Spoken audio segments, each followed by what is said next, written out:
প্রিয় মুক্তিকামী ছাত্র জনতা, আমরা দেখতে পাচ্ছি যে আমাদের এই অভ্যুত্থান এবং বিপ্লবের পরেই দেশে অরাজকতা নাশকতা করছে ফ্যাসিস্ট এবং তাদের দোসররা। আমরা দেখতে পাচ্ছি যে বিভিন্ন জায়গায় এখন গোলাগুলি চলছে, মন্দিরে হামলা হচ্ছে এবং নাশকতা ও লুটপাট করছে। আমরা মনে করি আমাদের যে ছাত্র নাগরিকদের অভ্যুত্থান তাকে নস্যাৎ করার জন্যই পরিকল্পিতভাবে এই ধরনের ঘটনা ঘটানো হচ্ছে।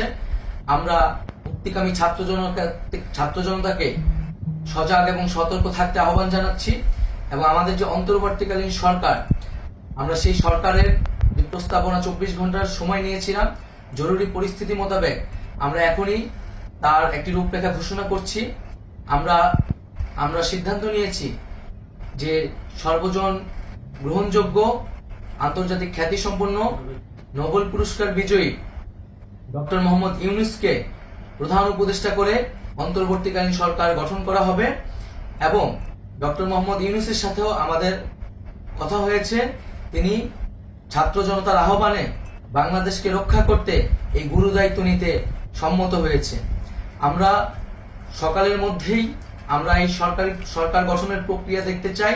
রাষ্ট্রপতির কাছে আহ্বান থাকবে যে দ্রুত সময়ের মধ্যে ডক্টর মোহাম্মদ ইউনূসকে প্রধান উপদেষ্টা করে অন্তর্বর্তীকালীন সরকার গঠন করা হোক এবং এই অন্তর্বর্তীকালীন সরকারের বাকি সদস্যদের নামও আমরা সকালের মধ্যে ঘোষণা করব। প্রিয় বন্ধুগণ, দেশে যে অরাজকতা চলছে, মানুষের জীবনের নিরাপত্তাহীনতা চলছে, সেজন্য আমরা রাষ্ট্রপতির কাছে আহ্বান জানাচ্ছি দেশে আইন শৃঙ্খলা পরিবেশ ফিরিয়ে আনার জন্য দ্রুত সময়ের মধ্যে কার্যকর ব্যবস্থা নিতে হবে এবং আইন শৃঙ্খলা বাহিনীকে সহযোগিতা করার জন্য মুক্তিকামী ছাত্র জনতাও রাজপথে থাকবে এবং অন্তর্বর্তীকালীন সরকার গঠন না হওয়া পর্যন্ত মুক্তিকামী ছাত্র জনতাকে রাজপথে থেকে তাদের যে অভ্যুত্থান, সেই অভ্যুত্থানকে রক্ষা করতে হবে। প্রিয় বন্ধুগণ, আমরা রক্ত দিয়েছি, শহীদ হয়েছি। আমাদের যে প্রতিশ্রুতি একটি নতুন বাংলাদেশ গঠন করার জন্য, সেটিকে আমাদের অবশ্যই বাস্তবায়ন করতে হবে এবং অবশ্যই ছাত্র জনতার প্রস্তাবিত সরকার বাদে কোনো ধরনের সরকার কিন্তু মেনে নেওয়া হবে না। আমরা বলেছি কোনো ধরনের সেনা শাসিত সরকার অথবা সেনা সমর্থিত সরকার অথবা এই ফ্যাসিস্টদের দোসরদের কোনো বিটিম সরকার কিন্তু আমরা মেনে নেব না। কোনো গণবিরোধী সরকারকে মেনে নেওয়া হবে না।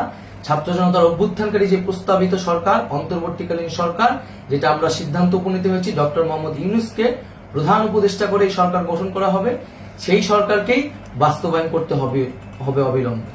আগামীকাল সকাল থেকে সকলকে আহ্বান জানাচ্ছি রাজপথে থাকার জন্য এবং আমাদের যে সাম্প্রদায়িক সম্প্রীতি এবং রাষ্ট্রীয় সম্পদ রক্ষা কমিটির ঘোষণা হয়েছে বৈষম্যবিরোধী ছাত্র আন্দোলনের নেতৃত্বে, সকল পাড়ায় পাড়ায় এলাকায় এলাকায় সেই কমিটি পাহারায় থাকবে। আমাদের সংখ্যালঘু কমিউনিটিকে আমাদের রক্ষা করতে হবে, রাষ্ট্রীয় সম্পদ এবং এই দেশকে রক্ষা করতে হবে আমাদের।